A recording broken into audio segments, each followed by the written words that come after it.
Hi, this is Scott Heine. I'm the editor of the Medford Transcript, and I'd like to welcome you to this week's edition of the Medford Square TV.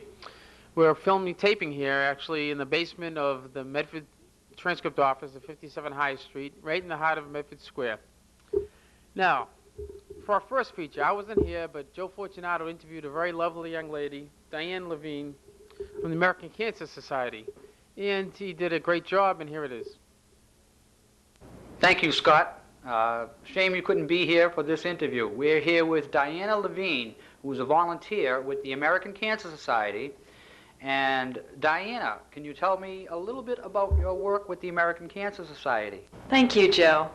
I've been working with the American Cancer Society now for almost a year as a volunteer. And this year we've decided to work on an annual benefit fashion show to help the American Cancer Society through the recession. We're now featuring Liz Claiborne and Ford modeling for the American Cancer Society annual benefit fashion show. So it's going to be a great, fun-filled fashion night. Diana, can you tell us a little bit about the problems trying to raise money for a non-profit organization in these economic times? Well, the recession has really drawn back in company funds, which limits companies from participating in each and every benefit around the city. So I think that a lot of corporations have bad economic times, and I think that they have the inability to give the money that they'd like to give. I don't think it's a problem with whether they'd like to give or not. It's just a problem with whether the funds are available. Now, how many years have you been organizing this fashion show? And you're the chairman of this fashion show in Harvard Square, and it's May 8th? May 8th May 8th is the date. It's Friday. The Sheraton Commander Hotel. And how long have you been having this fashion show? I've been organizing it for a year. There's a lot that goes into putting together a fashion show, many different elements, and we're working with the Liz Claiborne Foundation of New York. So there's a lot of outside of the state context, so it takes a lot of time and a lot of effort, but it will be worth it. It will be a great night. I can guess that a fashion show would be a very good fundraiser, especially for this time of year. And Liz Claiborne, I've even heard of from New York, and I'm sure you'll get quite a crowd. And can you tell us a little bit more about the fashion show that evening? Sure. It starts out with a VIP dinner reception, which is geared toward our main sponsors. It's a very elegant sit-down dinner, very nice menu, and we'll also have a private fashion show, a smaller private fashion show from Liz Claiborne. And then it moves on to a main show, which is more available to the general public. And this will be the large-scale, full-fledged fashion show, including, music and a widescreen television, the whole spiel. As you may have guessed, Diana Levine is a model also. She won't be modeling in this particular fashion show because you're busy with the American Cancer Society. Correct. And being chairperson of the event. But we met Diana recently at a fashion show at the Westin Hotel, sponsored by Boston Magazine, showing a lot of spring fashions from local shops in the greater Boston area. Myself, I've taped many types of functions and events. It was my first time taping a fashion show. I'd enjoy doing it again. Not just all the beautiful women modeling, but also the many lovely people in attendance. I look forward to being there myself at the May 8th fashion show to benefit the American Cancer Society at the Sheraton Commander in Harvard Square. And sorry, Scott, that you couldn't be here to enjoy this. But back to you for more Medford Square TV. Thanks, Joe. That was great. Now we have Phyllis Patton, who's going to tell us about the Medford High School Boosters Club. Thank you, Scott. Hi, I'm here on behalf of the Medford High School Basketball Booster Club. I'd like to tell you that this year our officers are Rosemary Sweeney and Carol Lynn, our co-chairs. Secretary is Bernie Kelly, and our treasurer is Frank Whitkus. We had a wonderful year this year with our boys and girls basketball team, and we recently held a banquet. And at our banquet, The seniors were presented with basketball charms for the girls, and the boys were presented with gym bags. We also had a raffle, and we wanted to thank the following people who donated to our raffle: Bob Patten, Cam Neely, Jack Farber, Linda Pittarino, Chris Bartley, and Ernie Ardolino. Also, we wanted to give a special thanks to Steve Lucci and Bill Carr, who helped us so much by their generosity. At the banquet, all the seniors were presented with ceramic basketballs. We raised funds during the year to enter our teams in leagues throughout Medford and Somerville, Arlington, places like that. The boys are already into their spring league in Milton, and the girls will be entering one in the summertime. The boys also enter one in the summertime and one in the fall in Arlington. The teams this year were so exciting to watch, and leagues such as the ones that I just mentioned are really valuable. They contribute greatly to the success of the teams during the year. Basically, we'd like to ask the merchants, friends, anyone interested in basketball or youth in general to help us out. They can join our organization, they can send a donation, they may call my house, or rather they could write to my house, which is at 26 Douglas Road in Medford. We'd really appreciate your help out there. The kids are worth it. Thank you. Thank you, Phyllis. That was very interesting. It was a nice job with the banquet. And here we have Linda Iannacone, the Executive Director of the Chamber of Commerce, who's going to tell us a little bit about Friday's annual dinner. Hi. First, we'd like to report on our banquet, which was last Friday on April 10th at Montfield Plaza in Stoneham, and our new offices were installed. They are Catherine Clifford, and she is from Century Bank. David Boudreau is our first vice president, and he is from Medford Savings Bank. Our second vice president is Richard Wolfson from Wolfson & Wolfson. Our secretary is Annette Hunt from Depositors Trust. Our treasurer is Dan Robichaud, and he is a CPA in Medford Square. Our clerk is David J. Barry III from Bishop, Ahern and Barry. Our auditor is William T. Cushing, and the immediate past president is Stan Comans. And thank you, Stan, for being a wonderful president this past year. Our new directors, which term expires 1995, will be Thomas Burke, Cheryl Cooper, Michael DeChara, Vincent Giovanelli III, Gene Hawkins, Robert Pasquarello, William Paulsonetti, John Pompeo, and Robert Roselli.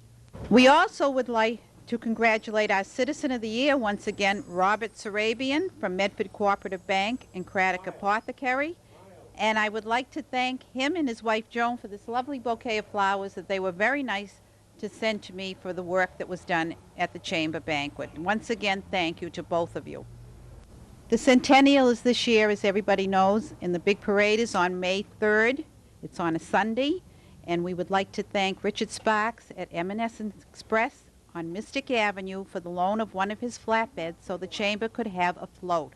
Please be on the lookout for our Chamber float in the parade. Our two new members this month are Charlotte Berman, and Charlotte is from Education Aid Experts, and she will help you find any scholarships that are available to you, and she is located at 500 Salem Street. Another new member is Dorico and McGlynn Flowers at 76 High Street, right in the middle of Medford Square, and please see Marguerite Lidge. Please remember that you can buy your centennial flag. It has 6 colors, and it's lovely, and you can buy one at the Medford Chamber of Commerce at 57 High Street. The price is $34, and you can also see one flying on the flagpole across the street at Medford Co-op and on top of our building at 57 High Street. Thank you.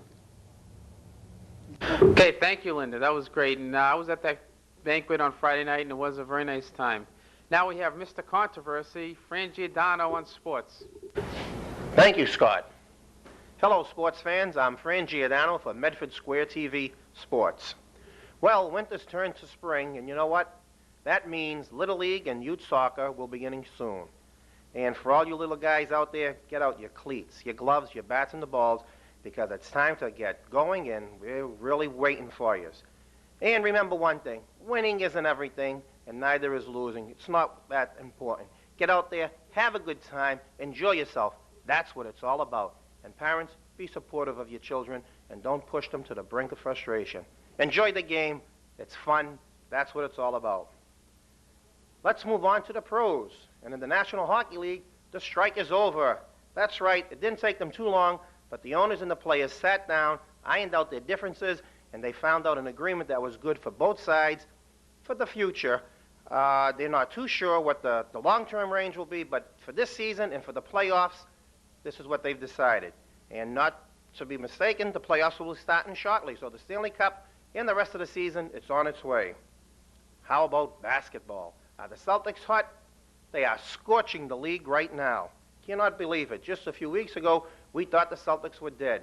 But however, they've turned it up, and now they're tearing the league, and they're burning it down a path. And what about Reggie Lewis, Player of the Week? In the absence of Larry Bird, the Celtics have gone on, and they've gone on to a tear, and they've really been undefeated in their last 8 or 9 games. And Lewis has just turned his game up a notch, and I'll tell you, the players are pulling together just at the right time. They're peaking for the playoffs. So good luck to the green and white. Playoffs shortly. Well, baseball season here is upon us, and that's great news in New England. And guess what? Friendly Fenway had its home opener, but it wasn't that friendly. It wasn't that friendly for the Red Sox. The Red Sox, unfortunately, are off to a dismal start this year, but don't worry, the season's young. Young? Speaking of young, how about Matt Young? He pitched a no-hitter. He didn't get in the record books, and they lost the game. I can't believe it. No support from the home team. Come on, guys. When was the last time that happened? Jody Reed, Tony Pena, Phil Plantier, Greenwell, Clark, they've all been no-shows at the plate. Let's get it going, guys. And Viola, well, he hasn't found the groove yet. But these guys are waiting for the warm weather. The Sox are hot weather people, and believe me, come the end of September, they are going to be there in the thick of the race. So let's not worry about them. And how about this? A trivia question last week. Who was the last Red Sox player to lead the American League in home runs? Well, we got a correct answer, and the correct answer was given by Adam Silvani. And the answer was Tony Amos. He led the league with 43 home runs. Congratulations, Adam. Good job. And we're going on to this week's player, to this week's question. Who was the oldest player to ever win a batting title in the major leagues? We'll give you a hint. You don't have to look further than your own backyard. Okay, you know the answer? Jot it down on a postcard, a piece of paper, to Medford Square TV, P.O. Box 379, Medford, Mass. So if you're out there and you're listening, Post Office Box 379, Medford, Mass. And now we're starting with something new in the Medford TV Square Sports. We're going to have you people out there, the audience, your Medford Square TV, and we want to hear from you because your opinions are valuable to us. And this week we're going to ask you a question. We're asking for your opinion, and mail your opinion back to us. And you tell us what you think. The question this week will be, do you think that the Bruins coach, Rick Bowness, should be fired? There's been a lot of controversy on this issue, and we want to hear from you.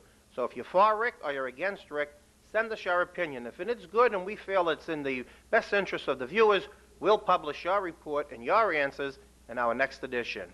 And for Medford Square TV, this is Fran Giordano saying back to you, Scott. Okay, thank you, Fran. Now we have some pictures of the winners of the Medford Transcript Muscular Dystrophy Association Baby Contest. Now, the winner was Nicole Gautreau, a beautiful 2-year-old who lives on Hamilton Street, and she is the daughter of John and Roseanne Gautreau.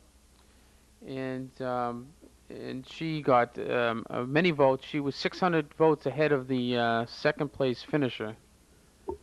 Now, the winning male baby was Matthew Mackey Leonard. He is the son of Diane Mackey and John Leonard of 187 Grant Avenue. Now, he was the top male vote getter and second overall. And both of those babies won a video by our expert award-winning videographer Joe Fortunato here, the producer of Medford Square TV. And all the funds raised from the contest, which was, I'd say about $4,000, will go toward MDA. A special thank you to Marie Emmer, who coordinated the contest, and there were a lot of last-minute votes, and it was a challenging but rewarding experience. Hi, my name is Don Muthari. My name's Stephen Daly, and I want my Medford Square TV. I want my Medford Square TV. Bye. Hi, I'm Bob Maiocco, and I want my Medford Square TV. Now. Hi, everyone. This is Jenny Blasco, and I want my Medford Square TV. We're here with John Hackett. He's the chairman of the parade committee, the Centennial Parade, which is, John, it's going to be quite a spectacle, isn't it? Why don't you tell me a little bit about it? Well, first of all, it's going to be on Super Centennial Sunday, which is May 3rd at 1 o'clock.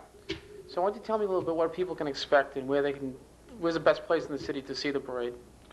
Well, what we had hoped when we started to do the development of the parade is to get as much community involvement as possible. I've done some in the past, and the numbers of groups involved has been good, but we really wanted to get a tremendous outpouring of organizations and people to partake in it. And it came out that we're actually to the point now of having to turn people away because we have so many. The parade orders have gone to press, and we're only now finalizing the details. We have 35 bands, we have 42 floats, we have, I'm going to estimate between 4,500 and 5,000 people marching in the parade, number of churches involved with floats and people marching, a couple hundred people marching with a float. All the youth baseball leagues have a lot of people involved with floats. Some very creative things which I've been sworn in blood that I wouldn't talk about ahead of time. Like what? What can people expect? What are some of the more unusual floats you have or bands? What are some of the things people look at? The Shriners are coming. The Shriners are coming. That's the Aleppo Tempo, and they're sending us everything they own. Oh, leaving the little cars. The little cars. They have 4 bands. They have a mounted patrol. This will be all of the Shriners, every one of them that exists. That becomes a donation to the Burns Institute. So not only do we get a tremendous entertaining group, but the committee will make a donation to the Shrine Burns Institute. That's what they get in lieu of a fee. The other 31 bands are coming from all over New England. The first division is military, which we have quite a few military people coming in for the morning service that will also participate in the parade.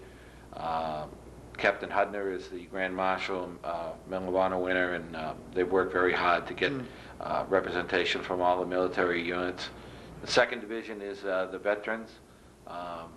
We have tremendous turnout. This is the most ever that I can remember of veterans turnout. The State VFW, the State Legion are all attending.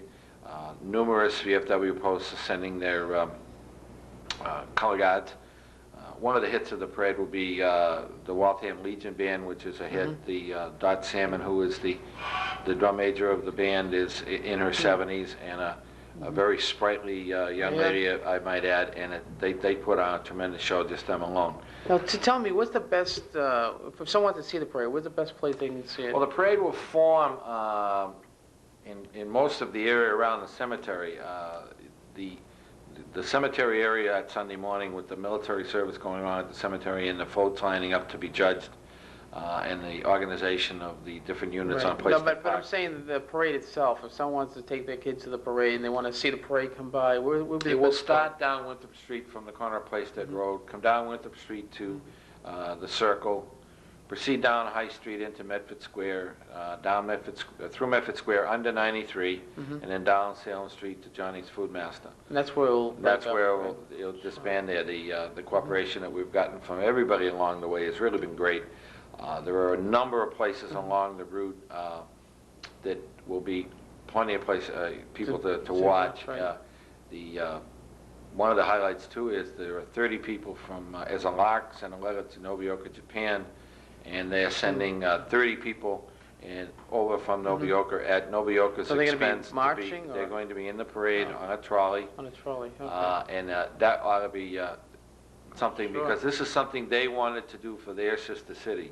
And we've had, the Rotary Club has had exchange students going back and forth every other year with Nobeoka, and it's been a tremendous success. And this is kind of a culmination of that. We do have the Clydesdales will be in the parade, not the Budweiser kind, the Hallmore kind, but they're 21 hands high, they tell me, which is pretty big. We have a bunch of horses. We have a lot of military just a lot of people going to have a lot of fun. The parade will start promptly at 1 o'clock. That's the way Mr. Convery and I do things. Good. And I think you'll, if you come out that day, you'll have a great time. And I know you've done a lot of work, and I'm going to commend you for your effort. I mean, I know you've had a lot of meetings over your business ready insurance, and it's basically been yourself, Tom Convery, and who else? Eileen O'Brien has been in charge of the floats, and Jack Drummy has been our protocol officer, and Lisa Evangelista at the mayor's office. So basically the people. I hope my secretary still works for me when this gets all over. Good, and we'll be looking forward to seeing it. I mean, well, you did a great I'm looking forward job. to doing it. Sounds great. It'll be great when okay, good. Thanks, Scott. Nice to have you. Hi, this is Sean Cronin, and I want my Medford Square TV now. Now we go to Marie Emma, who's going to tell us a little bit about the Sacred Heart Parish annual dinner dance, which will be held on April 25th. Hi, I'm Marie Emma. Today I'm speaking to you in behalf of Sacred Heart Church in Medford Hillside. They will be holding a spring dinner dance at the VFW Hall on Mystic Ave on Saturday, April 25th at 6:30. Father Ken would like as many of the parishioners and their friends to join us on this social evening. There will be no tickets sold at the door. If anyone would like to join us, tickets can be purchased by calling any one of the committee members. Dottie Emerald at 395-1251, Frank Cronin at 396-7709, John Antonelli at 625-3639, Mary Dalton 395-4887, and Paul or Betty Lyden at 395-6105. If you need any more information about the dance and can't get any one of these committee people on the phone, please watch the Medford transcript this week. We'll have more information. Thank you. Thank you, Marie Emma. Now, personality winners of the week. First personality winner is Laura Lee Gleason, who is Medford's Miss Centennial. Hopefully she'll be joining us in 2 weeks on the show. Kathy Clifford, the new president of the Medford Chamber of Commerce. Bob Sarabian, the Chamber of Commerce's Citizen of the Year. Andy Evangelist, a Medford High School student who participated in a spelling bee over the weekend, a statewide spelling bee. The staff of the Roberts Junior High School paper, the Roberts Record, who do a great job in keeping up the tradition of journalism ethics. Don Murphy, the human computer, who hopefully will be on the show in 2 weeks, and he's one of City Hall's insiders. Okay, and also personality winner of the week is Jerry Grandy, the chairperson of the Chevalier Auditorium Commission. Congratulations to her and all the staff members at the Auditorium Commission for a job well done in hosting the Mystic Play production of Showboat on Thursday, Friday, Saturday, and Sunday of this week. And, you know, we had big crowds, and the Mystic Players were great. It was a great thing for Medford Square. It brought a lot of people to Medford Square, and we're going to end the show with some pictures from Showboat. This is Scott Harney signing off. Thank you for watching this week's installment of Medford Square TV. See you in 2 weeks. I want my Medford Square TV now.